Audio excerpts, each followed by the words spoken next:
In our last session, I was saying why I believe that the Scriptures are so profound in their revelation of this ultimate contradiction. The Bible actually gives the answer to this, which we're working our way to.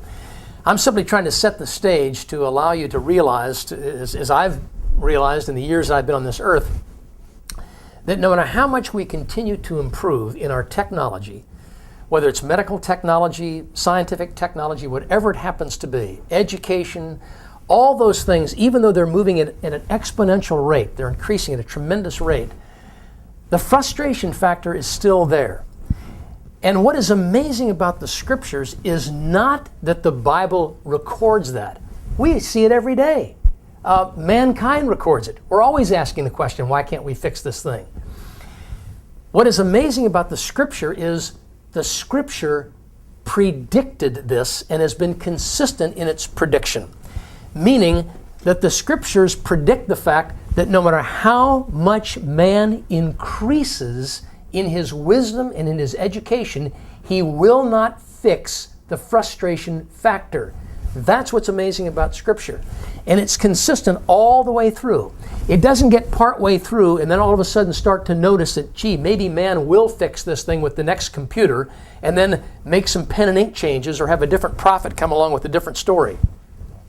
If you go all the way back to the book of Genesis, in Genesis chapter 8, that's where the theme begins regarding man's condition. It says, man has a problem with his heart from his youth up. He just can't seem to fix this thing. You move 1,500 years later, the prophet Jeremiah says, the heart is incurably wicked. It can't be controlled. It can't be fixed. Jesus comes along and says, it isn't what goes into the man that defiles him, it's what comes out of the man that defiles him. And then you read in 2 Timothy where the Apostle Paul looks down the pipeline of human history and he says, in the last days, perilous times will come. And he gives a whole list of things, including the issue of knowledge. Even in the book of Daniel, Daniel says, in the last days, men shall run to and fro, and knowledge shall increase. I want to walk us through 3 simple scriptures that make a statement, and the statement shouldn't be true. Human logic says it shouldn't be true. One of them is that the human heart is incurable. We can't just fix this thing. You know, the old advertisements, just do it, or just say no, and how those things really don't work. The second one is the eyes of a man are never satisfied. In Proverbs it says that. That shouldn't be true. We should be moving along in this evolutionary process that so many people hold to.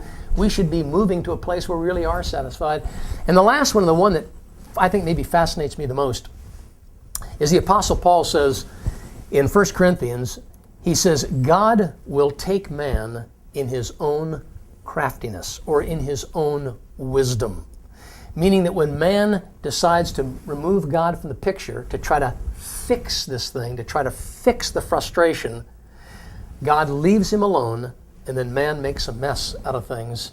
And I'll give you a little illustration in our next session.